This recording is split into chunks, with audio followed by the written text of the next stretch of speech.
They say the British conquered India. But what if I told you, India wasn't conquered by an army, it was colonized by a company? They didn't arrive with tanks or treaties. They came with ledgers and promises. They smiled, they traded, they waited, and then they took everything. But the road to colonization didn't begin with the East India Company. It began 149 years earlier, when a Portuguese explorer named Vasco da Gama landed on Indian shores. He wasn't discovering an empty land. He was stepping into a civilization richer than anything Europe had ever seen. Gold, silk, spices, mathematics, architecture, India had it all, and that terrified the West. Because here was proof that the so-called uncivilized East was actually thriving without them. Vasco da Gama's arrival wasn't just the start of trade. It was the beginning of a blueprint for how to infiltrate, manipulate, and eventually dominate a nation from the inside out. India wasn't looted overnight.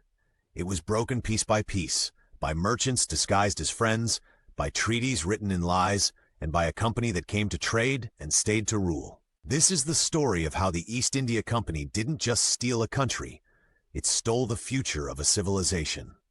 In the next section, we'll go back to the moment it all began, when Vasco da Gama first arrived in India, and how that one landing changed the course of history. Long before the British East India Company set foot in India, another European had already cracked open the door, Vasco da Gama.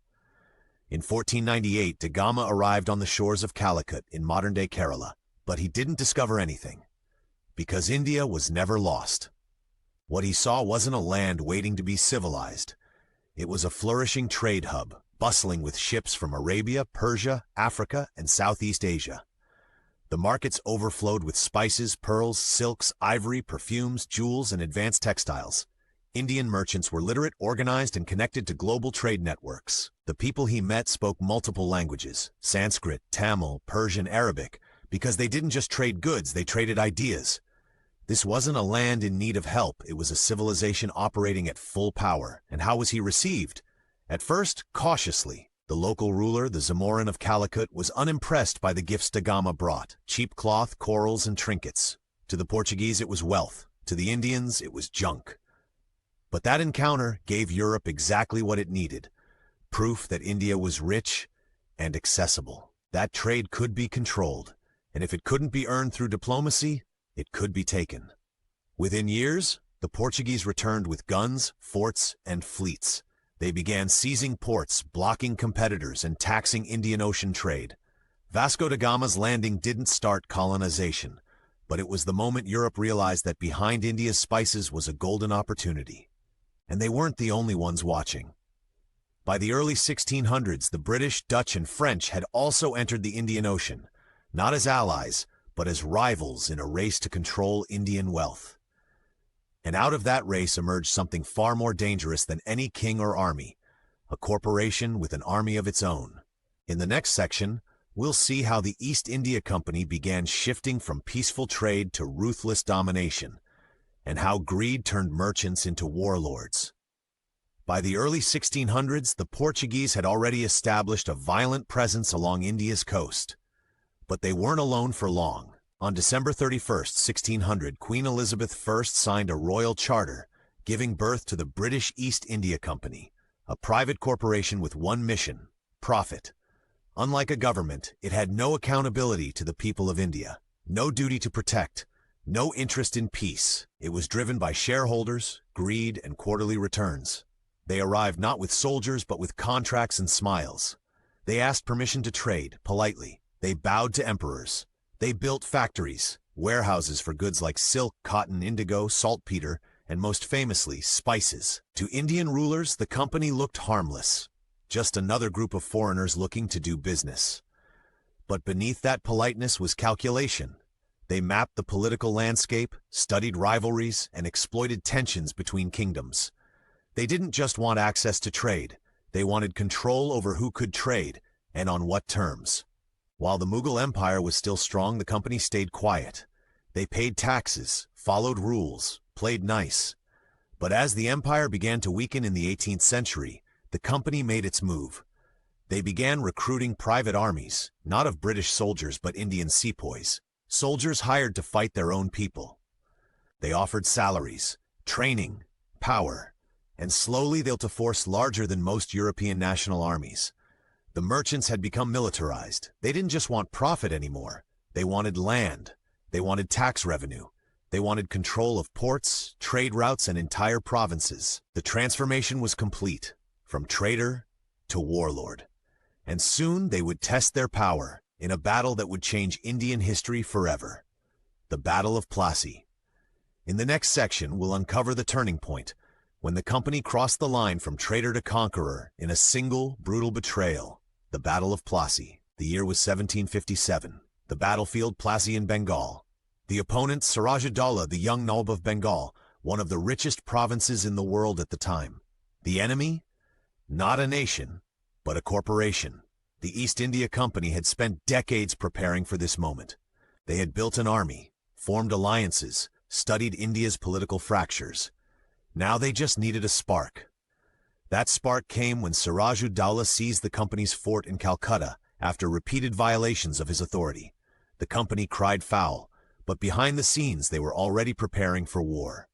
Led by Robert Clive, the company didn't rely on strength alone. They relied on something far more dangerous: betrayal. Clive approached one of Siraj's own generals, Mir Jafar, with a promise: "Help us win, and we'll make you Nawab." Mir Jafar agreed. On the day of the battle, Siraj had over 50,000 troops. Clive had barely 3,000. But Mir Jafar and his men never joined the fight.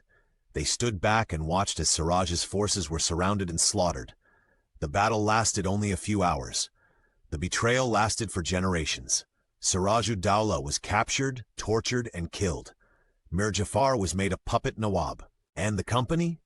They didn't just win a battle, they won control of Bengal, a region so rich its taxes alone could fund empires. After Plassey, the company stopped pretending. They weren't just traders anymore. They became rulers. They collected taxes, controlled lands, appointed governors. And every rupee they earned was shipped back to Britain, while India bled. This was not just the start of British rule. It was the start of corporate colonization. A war won not by justice, but by bribery, lies, and cold profit. And it was only the beginning. In the next section, we'll expose what happened after Plassey, when the company stopped pretending and started draining India of its wealth, 1 rupee at a time. The loot: how India was drained to enrich Britain. After the Battle of Plassey, Bengal wasn't just defeated, it was opened like a vault. The East India Company became the tax collector of millions of Indians, and they used that power not to serve, but to extract. Within just a few years, Bengal, once known for its wealth and agriculture, was reduced to famine and ruin. How? The company raised taxes beyond what peasants could survive on. They demanded payments in silver, not grain, and they forced farmers to grow cash crops like indigo and opium instead of food. Then came the Bengal famine of 1770. 10 million people, 1/3 of the population, died. But the company didn't stop. While bodies piled up in the villages, they kept collecting taxes. They exported grain to Europe. They protected profits, not people. This wasn't just greed, it was policy. They destroyed India's world-famous textile industry, not by chance but by design. British textiles couldn't compete with Indian craftsmanship, so they banned Indian exports, flooded the market with cheap British goods, and cut the thumbs off weavers who resisted in some regions. Entire cities once famous for silk and cotton, like Murshidabad and Dhaka, collapsed into poverty. They imposed monopolies on salt, tea, and even opium, forcing farmers to grow what they could not eat just to survive. And every coin earned, every crop harvested, every resource mined, was sent to London. This wasn't trade. This was drainage of wealth, labor, dignity. India went from a global economic superpower to a colony of the starving. And Britain? It funded its industrial revolution on the backs of Indian peasants. Palaces were built in London, railways, factories, banks, all funded by loot. And all while India sank into centuries of poverty. This wasn't an accident. It was a system, engineered by a company, legalized by the crown, and paid for with Indian lives. In the next section, we'll look at how Indians fought back, from forgotten regional uprisings to the full-scale rebellion of 1857 that brought the company to its knees. Resistance and the fall of the company. The East India Company thought India would stay silent. But India never stopped fighting back. From the south, warriors like Veerapandiya Kattabomman and Rani Velu Nachiyar rose in rebellion. In the west, the Marathas resisted with unmatched fury. In the north, the Sikhs fought to defend their sovereignty. These weren't isolated uprisings. They were sparks, spreading, growing, warning that India would not kneel forever. But the most explosive came in 1857, the first official war of independence. It began with an Indian sepoy, Mangal Pandey, and then spread across soldiers in the company's own army, who refused to bite cartridges greased with cow and pig fat. But their anger ran deeper than religious insult. It was rage built over decades of humiliation, broken promises, and stolen futures. The rebellion spread like wildfire, from Meerut to Delhi, Kanpur to Jhansi, Awadh to Gwalior. Rani Lakshmibai, sword in hand, child strapped to her back, became the face of resistance. Bahadur Shah Zafar, the last Mughal, was pulled into a revolt that sought to revive a broken nation. The company was shaken. It had ruled India like a business. Now it was losing control of its most profitable colony. And the British crown saw the writing on the wall. The company was too greedy, too brutal, too hated. So in 1858, just 1 year after the revolt, the British Parliament dissolved the East India Company. But don't mistake it for justice. The looters didn't leave. They simply changed uniforms. The company's empire became the British Raj. The Queen replaced the CEO, and India remained in chains. The East India Company was gone. But the system it created, the hunger for profit, the disregard for Indian lives, the theft disguised as trade, that system stayed. In the next section, we'll reveal the blood they left behind, the massacres, the genocides, and the deep divisions they created that still haunt India today. The East India Company may have fallen, but the blood it spilled never dried. They didn't just steal land or wealth. They divided people, turned communities against each other, and planted seeds of hatred that still burn today. In Jallianwala Bagh, 1919, British General Dyer ordered troops to open fire on unarmed Indian men, women, and children trapped inside a walled garden. Over 1,000 killed in minutes, no warning, no escape. In Bengal, company greed triggered the 1770 famine. 10 million died not from drought but from deliberate exploitation. In Delhi, Kanpur, Lucknow, during and after the 1857 rebellion, British forces massacred entire towns in revenge. Civilians hanged from trees, homes burned, women violated. But the worst wound? Division. The company mastered divide and rule, turning Hindus against Muslims, Sikhs against both, creating religious fault lines that the British widened for decades. And when they finally left in 1947, they drew a border in 5 weeks that led to the partition of India. Over 1 to 2 million killed, 14 million displaced, trains full of corpses, neighbors turned murderers. The company didn't just conquer India, it rewrote its soul, with blood, fear, and permanent fracture. In our final section, we'll reflect on the true legacy of the East India Company, and why understanding this story matters now more than ever. India wasn't lost in a war. It was sold in silence, stolen in slow motion by a company whose only loyalty was to profit.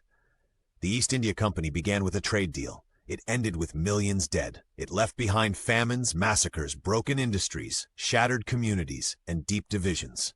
It wasn't just colonization. It was corporate conquest. The first time in history that a private company ruled over an entire nation. And while the company vanished in 1858, its legacy still lives on. In the poverty it created, in the lines it drew, in the violence it sparked, and in the shameful silence of those who still glorify the empire. They called it trade. We call it what it was, a crime against humanity. This is not just history, it's a warning. Because even today, the world is still ruled by corporations, still manipulated by greed, still blind to exploitation when it hides behind business. So don't forget this story. We were looted, we were broken, we were betrayed, but we survived, and now we speak. Share this, teach this. Because they wrote history in their words, now it's time to tell it in ours.